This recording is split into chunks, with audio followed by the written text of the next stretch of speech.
Est-ce que vous savez ce que c'est un game killer? C'est un terme qui a été popularisé en partie à cause de World of Warcraft, parce qu'à l'époque, aucun MMO ne pouvait ne serait-ce que le toucher et tout le monde jouait à World of Warcraft. Même South Park a fait un épisode sur World of Warcraft. Alors du coup, n'importe quel jeu qui arrivait sur le marché pour le concurrencer, si peu qu'il soit un peu prometteur, était qualifié de WoW Killer. Et le terme n'est pas exclusif aux MMORPG. Quand Legends of Runeterra est sorti, certains ont osé le qualifier de Hearthstone Killer. Pass of Exile à l'époque, ou même Pass of Exile 2 maintenant, est qualifié de Diablo Killer. Enfin, la liste est extrêmement longue. Et pourtant, malgré les efforts de développeurs talentueux et des jeux qui sont pas foncièrement mauvais, c'est quasiment jamais arrivé qu'un jeu dit WoW Killer ou Code Killer arrive à faire tomber les géants de l'industrie. Il y a bien quelques exceptions, comme par exemple Marvel Rivals qui est en train de dévorer la player base d'Overwatch 2, mais bon, là Overwatch 2 ça fait déjà quelques années qu'il agonise, alors on peut pas vraiment dire que c'est Marvel Rivals qui l'a tué. Au final, les game killers finissent tout simplement par coexister avec les jeux qu'ils sont venus concurrencer, comme par exemple World of Warcraft et Final Fantasy XIV. Mais il existe pourtant une franchise qui, non content d'avoir gagné toutes ses guerres contre les autres jeux de son genre, a aussi réussi à quasiment tous les éliminer. Et je parle évidemment de Call of Duty. COD, c'est la franchise la plus rentable de l'histoire du jeu vidéo. Ça fait 15 ans que c'est toujours dans le top 3, si ce n'est le jeu le plus vendu de son année. Et pourtant, il a existé à un moment un jeu qui a fait si peur à Activision qu'il a préféré saboter sa franchise phare plutôt que de l'avoir surclassée par ses propres créateurs. Salut à tous et bienvenue dans la caverne. Et aujourd'hui, je vais vous raconter l'histoire du meilleur jeu de tir de tous les temps. Je parle évidemment de Titanfall 2.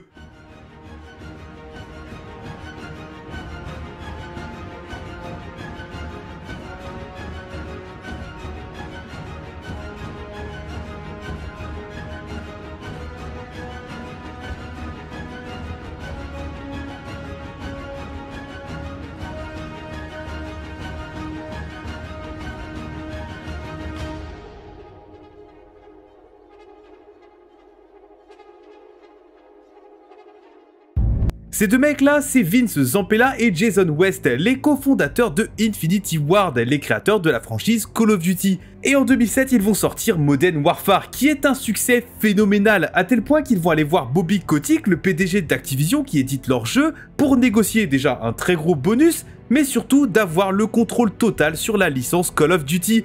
Ils se disent que si eux, ils sont capables de l'amener à son paroxysme, ce serait dommage que quelqu'un vienne tout foutre en l'air derrière. Bobby Kotick accepte à une seule condition. Si Zampella et West sont virés d'Infinity Ward, Activision reprend le contrôle de la franchise Call of Duty. Et ça va avoir son importance parce que si West et Zampella veulent le contrôle de Call of Duty, c'est pour arrêter d'en faire. Ils considèrent qu'ils ont fait le tour de ce que COD pouvait offrir et ont déjà des idées pour une nouvelle franchise de jeux de tir. Ils feront part de leur ambition à Robert Kotick, lui expliquant qu'ils voulaient créer un jeu de tir futuriste où les joueurs auraient une bien plus grande liberté de mouvement, pouvant glisser, double sauter ou même courir sur les murs. Mais Bobby Kotick, ça lui plaît pas trop parce que COD, ça se vend vachement bien et ce serait quand même dommage de laisser tomber la poule aux œufs d'or. Donc il va réussir à les convaincre de rempiler pour un nouvel opus, Modern Warfare 2, qui sort en 2009 et qui reste à ce jour l'un des meilleurs opus de la franchise, devenant pour les années à venir la valeur étalon de ce que doit être un jeu COD ou même un jeu de tir multijoueur en général. Mais après la sortie de Modern Warfare 2, West et Zampella savent très bien qu'une épée de Damoclès leur pend au-dessus de la tête. Bobby Kotick va tout faire pour les virer et récupérer les droits de Call of Duty. Le flou juridique qui s'ensuit est assez dur à déchiffrer puisque tout s'est réglé entre quatre murs, à l'amiable et à grands coups de millions de dollars. Tout ce qui reste c'est mes conjectures et mes petites théories perso. D'un côté, Activision accuse West et Zampella d'insubordination. Ils seraient en discussion avec un éditeur concurrent pour réussir à faire ouvrir leur propre studio et faire migrer une grande partie de l'effectif de Infinity Ward. De l'autre côté, West et Zampella, eux, se défendent. De toute façon, Bobby Kotick aurait trouvé un moyen de les virer et la seule façon qu'ils avaient de s'en sortir, c'était d'aller faire leur jeu ailleurs. Et comme je vous l'ai dit, on n'aura jamais la vérité sur cette situation. Au final, Bobby Kotick arrivera bien à récupérer les droits de Call of Duty en virant West et Zampella et eux de leur côté iront fonder Respawn Entertainment sous la tutelle de Electronic Arts. Et à peine le studio fondé en 2010 que West et Zampella vont directement se mettre à travailler sur ce fameux projet de jeu de tir futuriste qu'ils avaient pitché à Activision déjà des années avant. Le fruit de leur labeur sortira en 2014 et il s'agira de Titanfall, premier du nom. Et ce jeu est pas ouf.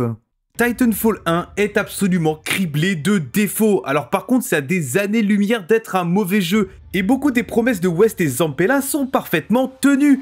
Mais pour chaque bon aspect du jeu, il y a forcément quelque chose d'un peu foiré qui vient complètement ruiner votre bonheur. Par exemple, oui, le jeu propose des meilleurs déplacements bien plus libres, on peut double sauter, courir sur les murs, mais alors c'était peut-être un effet Mandela, mais j'étais persuadé qu'on pouvait glisser dans le jeu. Et c'est pas le cas, et du coup ça impacte énormément votre vitesse quand vous essayez de vous déplacer de façon fluide.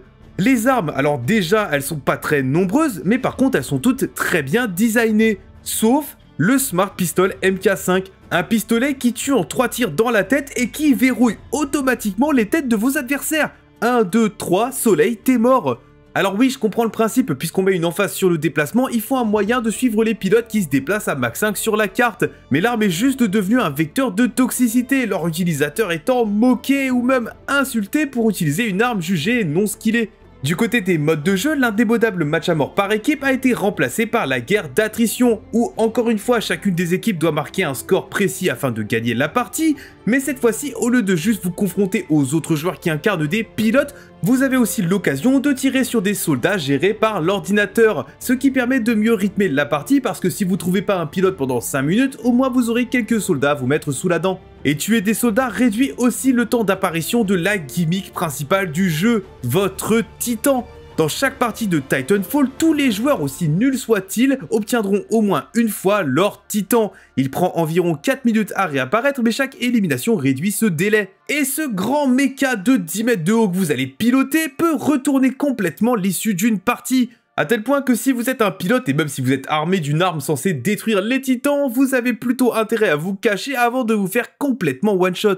Mais pour moi, l'un des plus gros défauts et le plus gros affront que Titanfall fait à ses joueurs, c'est l'absence d'un mode campagne. Je sais que pour beaucoup de joueurs d'aujourd'hui, la campagne qui est rattachée à un FPS multi, c'est clairement pas l'argument de vente principal. Mais à l'époque, c'était impensable de sortir un jeu uniquement en ligne sans rien à se mettre sous la dent pour les joueurs solo. Et pourtant, Titanfall l'a fait. Alors, je suis un peu mauvaise langue, il existe effectivement un mode campagne à Titanfall 1, prenant la forme de missions scénarisées, mais uniquement jouables en multijoueur. Et du coup, vous comprenez pourquoi je vous mets des images trouvées sur le net et pas mon propre let's play, parce que déjà, remplir un lobby de Titanfall 1 en 2025, c'est quasi impossible, alors imaginez remplir un lobby de missions de campagne. Et en dehors des parties, le jeu a aussi une mécanique extrêmement bizarre, prenant la forme de cartes à collectionner. Ouais, comme dans Hearthstone ou dans Yu-Gi-Oh, vous avez des boosters de cartes que vous pouvez ouvrir et vous pouvez en équiper jusque 3 pour avoir un avantage en partie. Et même si certaines de ces cartes ne sont pas très impactantes, comme par exemple en augmentant un peu votre vitesse de déplacement, certaines sont complètement craquées,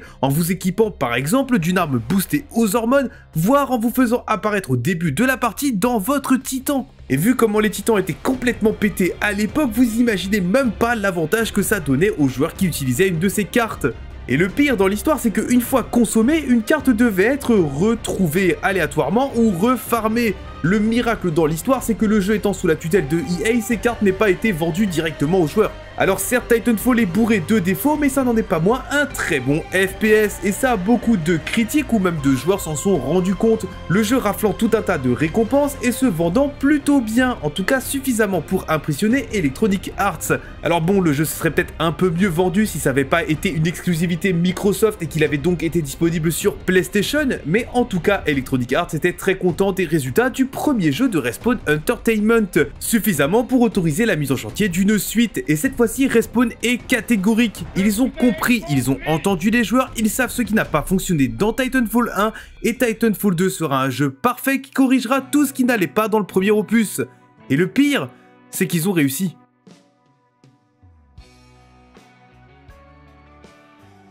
Ça y est, on y est. Après presque 10 minutes, je vais enfin pouvoir vous expliquer pourquoi Titanfall 2 est mon FPS préféré, pourquoi je pense que c'est l'un des meilleurs FPS de tous les temps et comment il a failli abattre la licence Call of Duty. Mais on va y aller étape par étape en commençant par la plus grosse nouveauté de ce nouvel opus, une campagne solo. Et qu'est-ce qu'elle est bonne cette campagne! Dans cette campagne, vous incarnez le soldat Cooper qui va être lié malgré lui au titan BT-7274 après que son pilote soit mort en mission. Malgré son manque d'expérience en tant que pilote, Cooper va devoir faire équipe avec BT afin d'empêcher l'IMC d'utiliser une arme révolutionnaire pour raser la planète d'Harmonie abritant la base rebelle. milicienne. Et au cours de votre aventure, vous allez devoir faire face à l'IMC, qui est une force militaire corporatiste, mais aussi les mercenaires des Apex Predators qu'elle a engagés pour vous mettre des bâtons dans les roues. Alors oui, le scénario est banal et nanardesque au possible, et c'est pas le doublage de Joey Starr dans la peau de Blisk qui va venir changer la donne. Mais ce que cette campagne a, que les autres campagnes, surtout chez COD, n'avaient plus depuis le départ de Vince et Zampella, c'est la sauce. Prenez exemple sur la campagne de Modern Warfare 2, qui est la dernière campagne qu'ils ont réalisée avant de fonder Respawn. Quels sont les niveaux qui vous ont le plus marqué? C'est les niveaux uniques avec une gimmick principale ou des moments forts. Que ce soit la mission dans la neige avec le capteur cardiaque et la course-poursuite en motoneige à la fin, la course effrénée à travers les favelas de Rio ou à la fin Soap tacle le mec sur le toit d'une voiture, ou même Padrus qui avait fait polémique à l'époque, mais au moins tout le monde s'en souvient. Et les missions que vous avez oubliées, c'est lesquelles? Bah celle avec le soldat américain lambda qui certes se passe sur le sol américain donc c'est un peu différent, mais on les a presque toutes oubliées à l'exception de celle qui se passe dans Burger Town. Et ça, chez Respawn, qui je le rappelle sont des anciens d'Infinity Ward, on le sait très bien.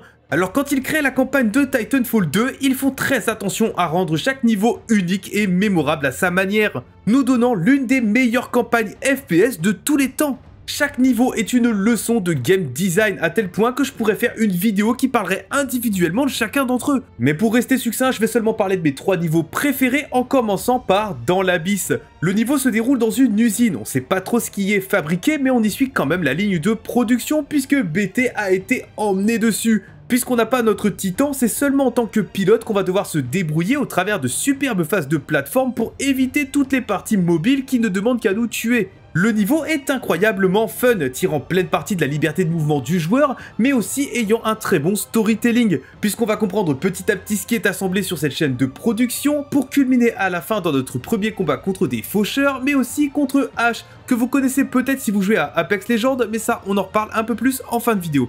Mon deuxième niveau préféré, c'est l'Arche, et ce niveau il est bon pour une seule et unique chose, le combat contre Viper qui est ultra stylé, super bien mis en scène, et Viper est aussi lié à Apex Legends parce que c'est le père de Valkyrie. Donc le passé tragique d'un des personnages de Apex, bah c'est vous qui le causez dans Titanfall 2. Mais encore une fois, je vous expliquerai plus tard pourquoi il y a autant de liens entre Apex Legends et Titanfall 2. Et enfin, le meilleur niveau du jeu, et ça c'est même pas que moi qui le pense, hein, c'est presque officiel, c'est Effet et Cause, dans lequel vous allez récupérer un petit appareil qui vous permet de voyager dans le temps, entre le passé et le présent, ce qui donne lieu à des moments de platforming ultra satisfaisants, mais aussi une toute nouvelle manière d'approcher les combats. En fait, chaque niveau de cette campagne possède vraiment son truc unique qui la rend ultra mémorable, que ce soit l'échappée avec le kit Sear dans le Distorder, ou même ce moment ultra badass qui a été mis dans tous les trailers qu'on retrouve à la fin de la mission La Balise. Et ce que ce moment met en lumière, c'est que la campagne est super bien écrite. Alors oui, le scénario est nanardesque au possible,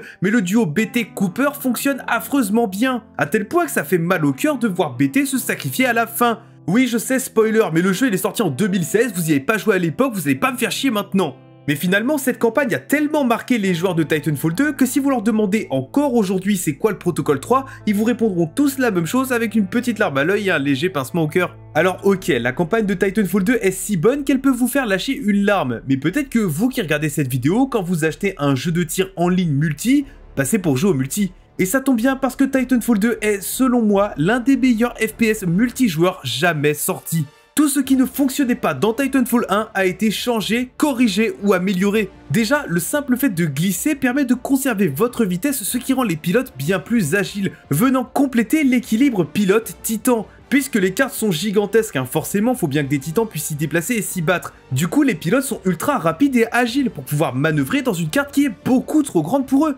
Et cette agilité accrue, couplée à des armes anti-titans bien plus efficaces, permet aux pilotes de ne pas se sentir impuissants quand ils font face à un mecha de 10 mètres de haut qui peut les pulvériser à la moindre occasion. Puisqu'un bon joueur saura tirer parti de son agilité pour rendre complètement fou un titan en grattant petit à petit sa vie jusqu'à le détruire. Du côté des armes, déjà, le Smart Pistol n'est plus une arme de base, c'est un bonus qui est un système qui remplace les cartes à brûler et qui vous permet d'obtenir une amélioration puissante à usage unique en attendant de choper votre titan. Du coup, cette fois-ci, si vous mourrez avec le Smart Pistol, vous n'allez pas réapparaître systématiquement avec. Pour ce qui est du reste de votre arsenal, les armes sont 2 fois plus nombreuses, toujours aussi uniques et toujours aussi fun à utiliser, si bien que chaque pilote trouvera forcément chaussure à son pied. Et votre classe est complétée par une capacité tactique qui existait déjà dans Titanfall 1, mais il y en avait que 3, alors qu'ici on en a 7. Elles sont toutes fortes à leur manière, mais forcément les plus importantes sont celles qui permettent à votre pilote de mieux se déplacer, que ce soit le grappin ou le stimulant. Bah ouais, pour un jeu dans lequel s'arrêter de bouger égale mourir, forcément quelque chose qui vous permet de rester constamment en mouvement est bien plus efficace que juste pouvoir voir les ennemis à travers les murs. Même si mon petit chouchou, ça reste la téléportation qui vous permet de vous déphaser en attendant que les choses se calment.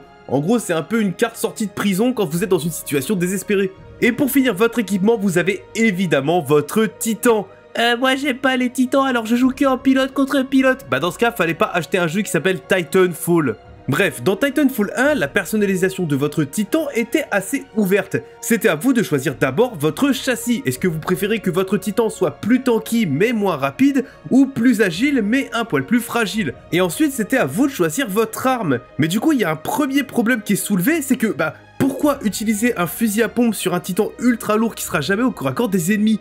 Donc du coup, les titans lourds utilisaient quasiment tous la même arme, et ceux qui utilisaient le fusil à pompe étaient tout le temps des châssis légers. Quand Respawn Entertainment s'est rendu compte de ça et qu'ils ont créé les titans pour Titanfall 2, ils sont passés sur un système de classes. Chaque titan possède ses capacités, son arme propre et sa personnalité. Là où vous pouvez personnaliser tous les aspects de votre pilote, votre titan c'est un peu comme un champion dans League of Legends. Vous le choisissez parce que vous aimez comment il se bat et comment il interagit avec votre pilote. Il y a forcément un titan qui vous correspond. Si vous aimez les gros tanks et contrôler l'espace avec des murs de flammes, jouez le Scorch avec son lance-grenade thermique. Si vous avez vu l'intégrale de Demon Slayer et que le Japon n'a aucun secret pour vous, jouez le Ronin avec son épée qui fait quand même plus de dégâts que celle que vous ramenez de la Japan Expo. Si vous voulez admettre à tout le monde que votre virginité est intacte, jouez le Tone avec ses missiles auto-guidés qui feraient rougir la défense américaine. Personnellement, mes 2 titans favoris, c'est d'abord le Monarque. Tout son principe à lui, c'est de rester le plus longtemps en vie sur la carte pour gagner en puissance. Et en plus, il a le même châssis que BT, donc forcément il gagne des points. Et mon autre chouchou, c'est le Légion, parce que son style de jeu est ultra simpliste. Vous appuyez sur la détente de votre minigun, et vous ne vous arrêtez que quand vous êtes mort ou ils sont morts. Le fait que le Légion soit une brutasse, c'est même un peu devenu un mème dans la communauté, parce que tous les titans, quand vous engagez en 1v3, ils vont vous dire un truc du style « Faites attention, utilisez vos options défensives pour survivre », alors que le Légion, il dit pas du tout ça. Mais du coup, si le jeu est parfait, que ce soit pour les pilotes, pour les titans, pour le multi ou pour le solo, vous allez me dire, pourquoi il n'y a pas de Titanfall 3? Et pourquoi la plupart d'entre vous n'ont jamais joué à Titanfall 2? Pour comprendre, il faut remonter en arrière en 2010 quand Bobby Kotick vire West et Zampella d'Infinity Ward. Parce que je vous rappelle qu'à l'époque, ils savaient déjà les ambitions que ces deux-là avaient et quel type de jeu ils allaient faire après être partis. Et ma petite théorie perso, qui je rappelle n'engage absolument personne légalement, c'est que Bobby Kotick a été voir ce qu'étaient du coup les nouvelles équipes d'Infinity Ward et leur a demandé de faire un jeu comme ce que West et Zampella allaient faire avant eux. C'est pour ça qu'en 2014, la même année que Titanfall 1, Call of Duty sort Advanced Warfare. Un opus qui met quoi en avant? Des déplacements plus libres et un environnement futuriste. Et pour le grand public, d'un côté on a un développeur qui sort le nouvel opus de la franchise la plus populaire de tous les temps, et de l'autre un tout nouveau studio qui sort un tout nouveau jeu qui a l'air quand même vachement copié-collé. Ce qui fait que les gens ont pensé que Titanfall était un clone de Call of Duty, alors que c'était l'inverse. Mais ce que Bobby Kotick semblait oublier, c'est que Call of Duty n'a jamais été créé pour être une licence futuriste avec des déplacements aussi libres. Le gameplay de Call of Duty s'est toujours rapproché d'une expression, boots on the ground, les bottes sur le sol. Les personnages de Call of Duty sont ancrés dans le réel, ils peuvent pas double sauter, courir sur les murs ou voler avec un jetpack. Et ça, c'était admis par quasiment tous les joueurs. Et du coup, quand Bobby Kotick commence à pousser pour avoir un jeu qui ressemble à Titanfall dans le seul but de blesser Titanfall,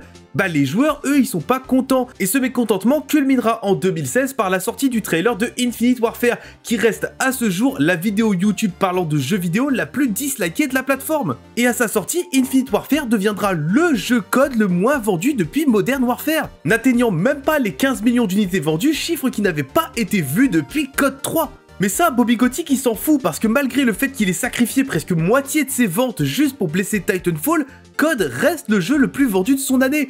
Et il a réussi. Titanfall 2 ne se remettra jamais de l'échec commercial subi en 2016 et deviendra un jeu de niche, alors que tous les critiques s'accordaient à dire qu'il devait être le nouveau Call of Duty. Mais c'est pas uniquement de la faute d'Activision, parce que de l'autre côté, EA, l'éditeur de Respawn Entertainment, lui a fait une sacrée crasse, puisque après des délais qui le forceront à repousser son nouveau Battlefield, ils le sortiront une semaine avant Titanfall 2, qui lui-même sortait une semaine avant Infinite Warfare, mais ça c'était voulu, hein. Le but de Titanfall 2 c'était littéralement de venir tuer COD. Ce qui fait que en l'espace de 3 semaines, vous aviez la sortie du nouveau Battlefield qui s'est révélé être l'un des, si ce n'est le meilleur opus de la franchise, la sortie du nouveau Call of que tout le monde détestait et personne ne voulait le voir mais qui a été sauvé parce que le mode zombie était pas trop mauvais, et la suite d'un jeu exclusivité Xbox fait par des développeurs que le grand public ne connaissait pas, qui sort dans un silence retentissant faute de marketing et qui ressemble à tous les FPS futuristes que COD fait bien attention de nous abreuver depuis 4 ans. Alors oui, Titanfall 2 sera un échec commercial ne vendant que 4 millions d'unités sur les 9 millions prévus par Electronic Arts. Mais pourtant, soit par miracle, soit comme une faveur auprès de Respawn, EA les autorisera à travailler sur une nouvelle suite, Titanfall 3, qui se met en chantier dès la sortie de Titanfall 2, mais dont le développement va être perturbé en septembre 2017 par la sortie de...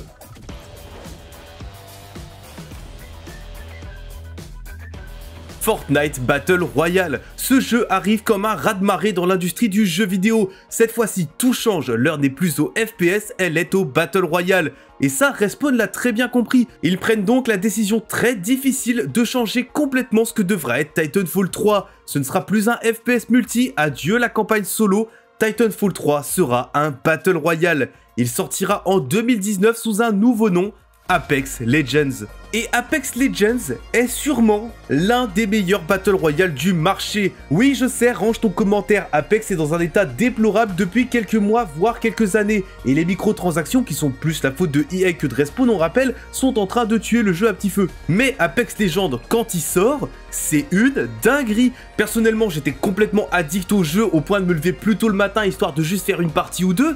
Mais surtout, Apex Legends vient renverser le monde du Battle Royale. Et il y a des systèmes qui ont été introduits dans Apex Legends que maintenant on voit partout. Que ce soit le système de ping intuitif ou le fait de pouvoir réapparaître. Normalement dans un Battle Royale on réapparaît pas. Hein. Mais du coup quand on sait que Apex Legends est en fait Titanfall 3, on comprend pas mal de choses. Le simple fait d'avoir des légendes, c'est-à-dire des classes de personnages, c'est l'évolution logique des classes de titans de Titanfall 2. Et c'est aussi pour ça que dans le jeu on retrouve toutes les capacités tactiques de Titanfall 2 et toutes les armes, enfin presque.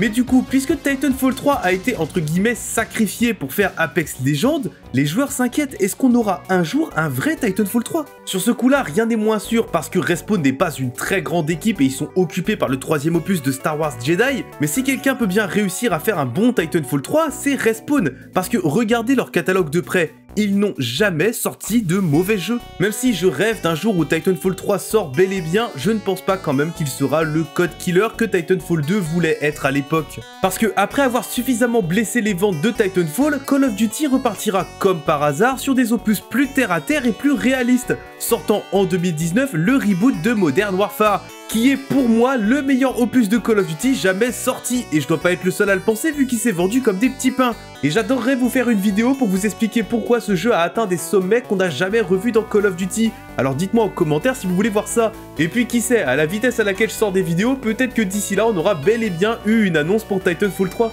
Mais en attendant, jouez à Titanfall 2, vous n'aurez aucun problème à trouver des parties multi, que ce soit en week-end ou le soir. Le jeu ne coûte que 30 € sur Steam et encore quand il n'est pas en réduction, il est à 5 € sur Instant Gaming et il est inclus dans le Game Pass. Parce qu'il faut montrer à Electronic Arts que l'on veut jouer à Titanfall pour qu'ils autorisent un jour Respawn à faire ce qu'ils savent faire de mieux.